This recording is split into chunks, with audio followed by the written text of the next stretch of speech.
Ito na yung malaking puntos na nito kasi lalo na at nandyan si Congressman Dante Marcoleta. Itong si Congressman Marcoleta, ito yung mukha ng iglesia na nasa politika. May paninindigan pa.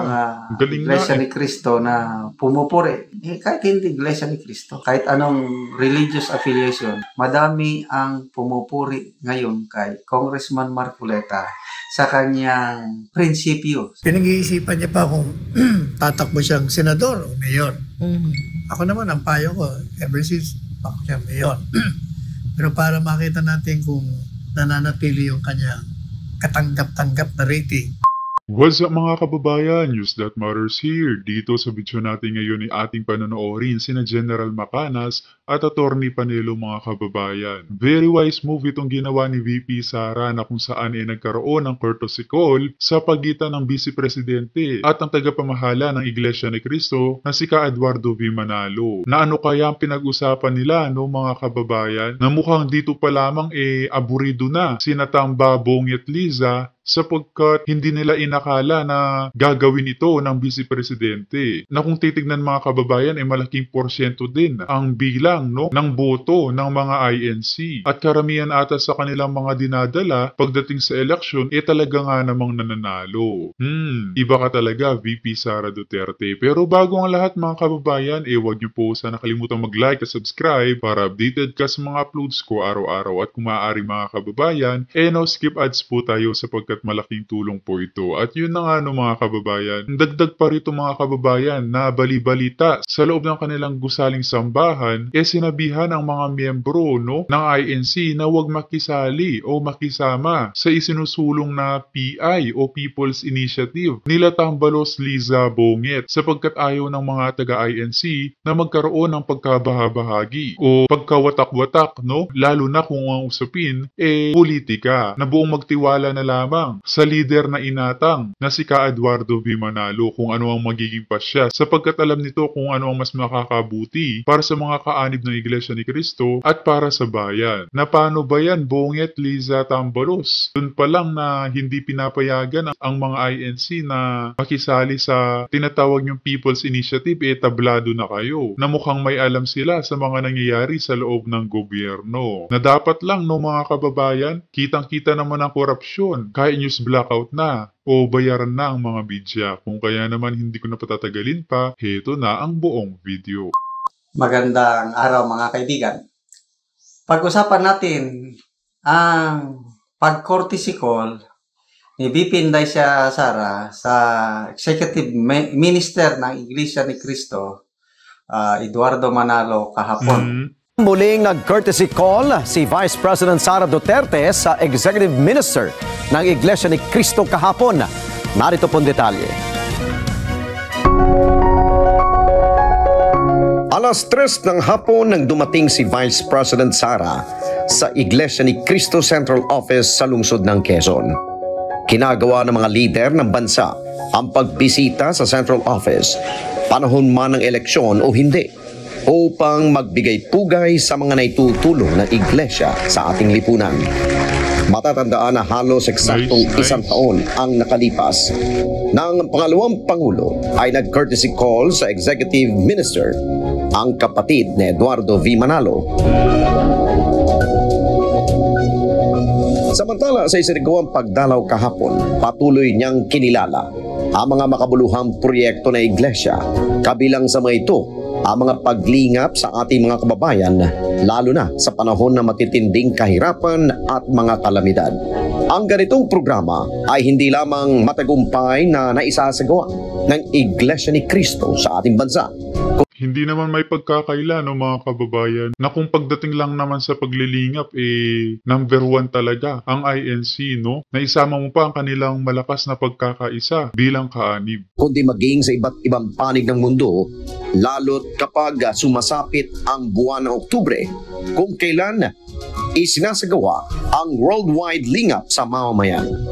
Ang isa pa sa mga may tuturing na malaking naitutulong ng iglesia sa ating lipunan ay ang pagtuturo ukol sa ikapagiging mabuting Pilipino, pagkakaroon ng maayos na pamumuhay at pagiging masunurin sa pamahalaan. Tiwala ang pangalawang Pangulo na patuloy na magiging malakas na katuwang ng pamahalaan ang Iglesia ni Cristo sa iba't ibang proyekto na makatutulong sa ating mga kababayan.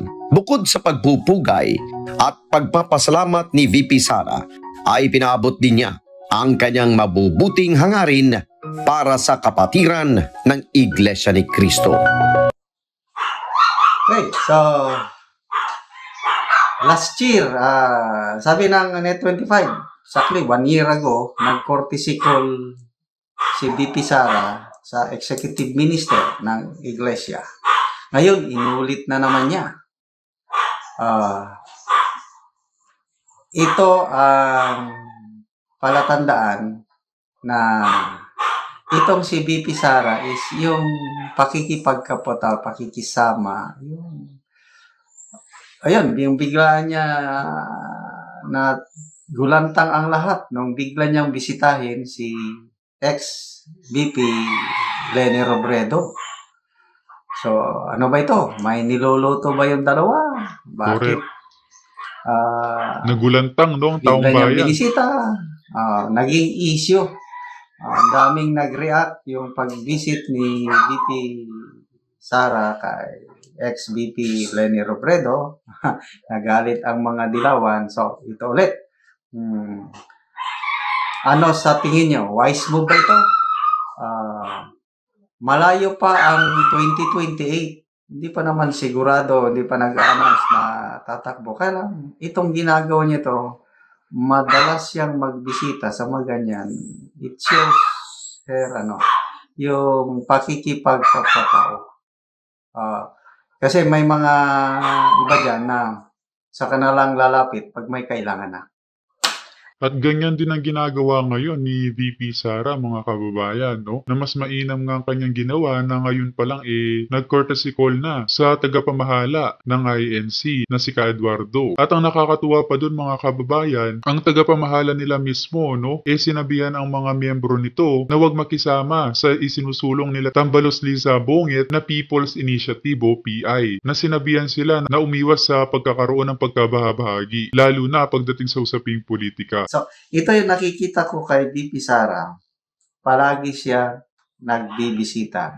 Kasi ngayon, ano naman siya, yung DepEd Secretary ng trabaho niya yun, time-consuming. Tutok siya sa problema sa DepEd. So, naging advantageous na sa kanya ngayon kasi Vice President. Parang wala namang masyadong ginagawang Vice President habang nandiyan ang Presidente. So, marami na siyang time na mag-ikot, mag-bisita. Okay, so, yun, bisita niya kay ex-VP Leni, lately doon sa Kalinga, sa Baguio. Ito na, biglang nagbisita sa executive minister ng Iglesia. Nakakatuwa. So, by the time decision comes sa 2028, granting na tatakbo siya, ito na yung malaking puntos na nito. Kasi, lalo na at nandyan si Congressman Dante Marcoleta. Si Congressman Marcoleta, ito yung mukha ng iglesia na nasa politika. May paninindigan pa. Mga Galing iglesia na. ni Cristo na pumupuri. Kahit hindi iglesia ni Cristo, kahit anong religious affiliation, madami ang pumupuri ngayon kay Congressman Marcoleta sa kanyang prinsipyo, sa kanyang pinaglalaban. Dahil siya lang ang isang tumindig na kongresista Correct. sa ginagawang hindi maganda sa Kongreso, lalo na dito kay VP Sara. So, it is a reflection. Kaani bata ng INC si Congressman Marcoleta General Macanas. Kaya panigurado, kaya kung aral ng Diyos lang naman ang pag-uusapan, talaga nga namang ina-uphold niya ito. Pinaninindigan niya na wag magnakaw sa kaban ng bayan. Na di tulad ng mga kongreso na nag-aaway-away pa sa kung gaano kalaki ang kanilang makukurakot. Hay nako. Yung closeness ng relationship ng Duterte at ang Iglesia ni Cristo. So, ito na ngayon ang matinding labanan. Not so much ngayong 2025 dahil senatorial lang yan. Sa 2028, granting magbabanggaan ang tatakbo si VP Sara as president. Okay, kandidato rin ng administration, sabihin na lang natin si Speaker Martin Romualdez. So, ang tanong, ano sa tingin niyo? Sino ang i-endorse ng Iglesia ni Cristo? Inday Sara o Martin Romualdez? Yan ang tanong. Okay? So, kayo, lalo na yung mga subscribers ko na Iglesia ni Cristo, ano sa tingin nyo ang mas lamang? Bika ng karamihan mas gusto nila na si VP Sara ang dalhin ng Iglesia ni Cristo kung maaari lang, no? Dahil kita naman na noong si Tatay Digong ang nahalal, talaga nga namang nawala ang mga krimen, ang mga adik sa loob ng bansa. Na i-endorse. So, dati-dati, Marcoses ini-endorse ng Iglesia. Ganon din, Dutertes ini-endorse ng Iglesia. Noong 2016 na vice presidential election, ang in-endorse ng Iglesia si Bongbong Marcos Jr. as vice president. Kaya lang natalo. Itong 2022, dahil magkasama Uniteam, in-endorse ng Iglesia ang Uniteam. So, ang tanong ngayong 2020, yun na yung malaking deciding, yung 5 vote point. Kasi, ang laking boto nito. Alam ba? Tama ba yung estimate ko? 5 million members ang Iglesia worldwide na 99% susunod sa guidance ng leadership ng Iglesia. So, plus, nandyan pa. Pagdating sa religious votes, siguro sabihin na natin KOJC, KOJC, millions din ang members nito. Duterte yan. So, meron ng dalawang malaking religious base ang Duterte, si VP Inday Sara, KOJC at saka Iglesia ni Cristo. Ako, natutunan ko yan nung nasa serbisyo pa ako. Yung mga stakeholders sa aming lugar, kung saan man ako madistino, ay may data policy na kahit wala kaming kailangang tulong, binibisita ko ang mga local government officials, mga religious and civic leaders. Wala lang. Kwentuhan lang. Parang courtesy ko lang.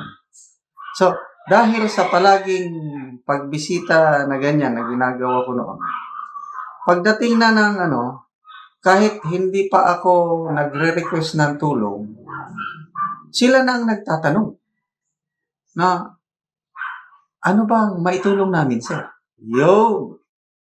Kasi na-establish na yung relationship. Magpunta ako sa mga local leaders o mga business leaders, kwentuhan lang. Kwentuhan. Malaman ko yung kalagayan nila kung mayroon pala silang concern sa AEP, sa Army, ma-actionan ko kagad. So, natutuwa sila. Kaya napansin ko na kahit hindi na kami humingi ng tulong, sila na ang voluntaryo na tumutulong kasi nga importante yung relationship, importante yan. So, lesson learned ko yun. Kaya marami akong naging kaibigan na mga civilian leaders kahit saan man ako mapunta kasi palaging magbisita. Na-interview nyo live si dating Pangulong Rodrigo Duterte. Kumusta na ating dating Pangulo at Rizal? Kaya lang naudlot yung interview. Oo nga. Parang ng problema sa communication. Anyway, okay naman siya. Sabi niya sa akin, hindi sa interview, before. Pinag-iisipan niya pa kung tatakbo siyang senador o mayor. Ako naman, ang payo ko, ever since ako siyang mayor. Pero para makita natin kung nananatili yung kanyang katanggap-tanggap na rating, pag sinunod siya, saka iba na yung sinunod ka. Correct. Still contemplating. Mm. Malalaman natin yan at the end of the deadline. May deadline. Is for President Duterte considering kung sino yung magiging kalaban niya ng Davao City? Kung sino yung maghahain na opposition sa mga Duterte Ang before balita- they're deciding? Ang balita, yung mga walang utang na loob niya sa Davao, alam niyo na kung sino yun. Inuperan daw. Bibigyan kita ng Naku ganitong po. kahalaga. 1.5 billion yata. Sino yung inoferan? Yung walang utang na loob. Aha. At yung walang utang na loob naman, show me first the money. Ay, show me the money. Show the money first. O parang gagastos niya lang 100 million. The rest, tatago niya para sa kanya. Win or lose. Mm. Malinis. Kaya gano'n, labanan niya si Baste. Mm. Kaya sabi, kung ganyan ang labanan, delikado. Mm. Pero kung si Mayor Duterte mismo, yung tatakbo, wala. Kahit anong pera niya, panalo yun. Mm. Yan ang pinag-uusapan. Kahapon, hindi nakalimutan kasi nga naudlot yung interview. Ito atang winiwika ni Atty. Panelo, itong mga aso ni Tambano na si Nograles na balak tumakbo sa lungsod ng Davao City. Ikikwento ko sana sa kanya yung pagbisita ko kay Pastor. Mhm. Binisita ko si Pastor noong Martes. Aha. Kumusta naman po si Pastor? Nasa mabuting kalagayan naman siya. Nabutan ko siya, nagbabasa ng Khalil Gibran, Mm. Biblia. May mga note-note siya doon. At usual na kwentuhan namin kung saan nangyayari. Pagkatapos, meron pa ako sinabing mensahe ni PRD sa kanya. May paliwanag naman siya. Direlay ko naman. Mm. Saan between them na lang yung.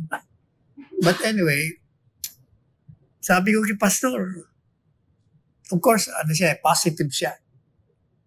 Ako naman, sana mangyari yan. Pero sa panahon ngayon, mukhang malabo. Ganun po ba? Sige lang tayo. Fight. Laban lang.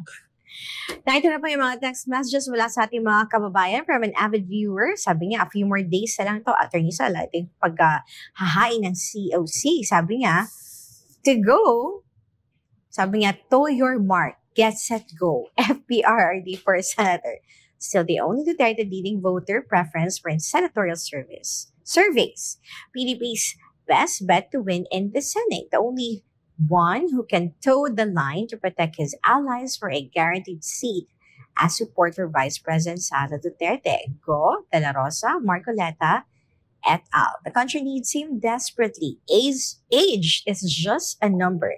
It's the only way to protect his legacy, name, his family, and most especially his daughter, VP Sara. Need a strong provinciano like FPRD the Senate. One last hurrah. A father's selfless love and sacrifice to protect VP Sara before 2028. With the ongoing demolition jobs, this administration, both in national and local, will do everything to take out the Duterte family in the history of politics. Needed a great boost for the Duterte supporters before it's too late for the country and for the Duterte family. God bless.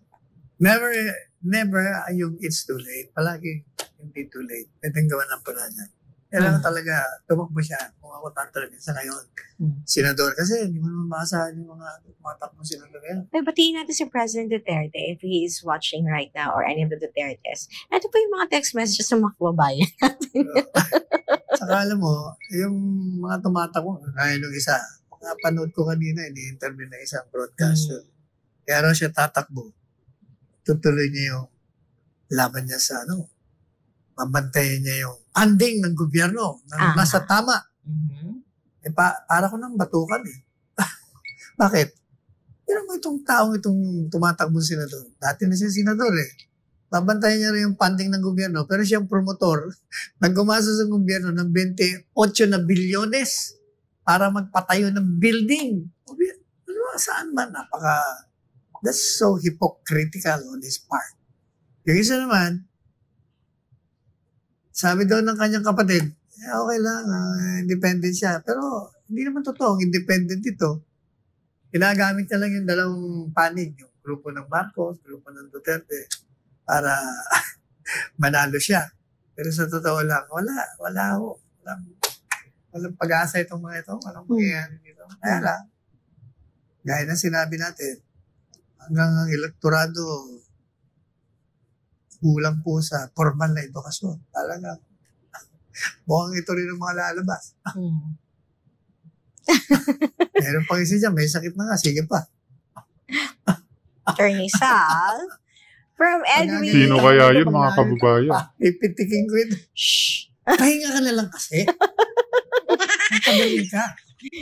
May na po ang mga kampanya para sa inyo. Oh, may Yeah. campaign manager ka na sa Sige, abangan nyo sa Biyernes. Muling araw ng sa October Filing. 8. From an avid viewer, good morning po, SM Manayan, Attorney Sal Panalo. May we know why you want to run away from senatorial position? Please, may we know the reason. Thank you. Ilang beses ko na ako sinabi. Why are you running away? Alam nyo, hindi madali ang tumakbo. Unang-una, kailangan nyo talaga ng pera. Wala tayo nun. Pangalawa, nadala na ako Ang daming nangako mga gobernador, mayor. Yung pala, ginadjak ako. Pangalawa yun. Pangatlo, nakikita ko talaga, parang useless yung sistemang kalakaran ng Senado, ng Kongreso. Parang wala nangyayari. Puro investigasyon, puro paninira. Parang wala. Nakikita ko, ano ba? Bakit ba kayo nandyan? Gumawa ng batas. Nasa mga batas na, ang dami na nga natin batas, hindi na mapatupad. Kasi iniisip ko, yun na lang dating nasa isip namin ni Presidente Duterte. Revolutionary ang gobyerno na. Doesn't matter to me who initiates it, basta magkaroon para yung executive and legislative function. Sa isang tao na lang. Para pagkamali man siya, isa lang ang bibitayin natin. Sa ngayon, di ba nagsabi, masyadong maraming magnanakaw. Sa Kongreso daw, maraming tiwali. Pero 300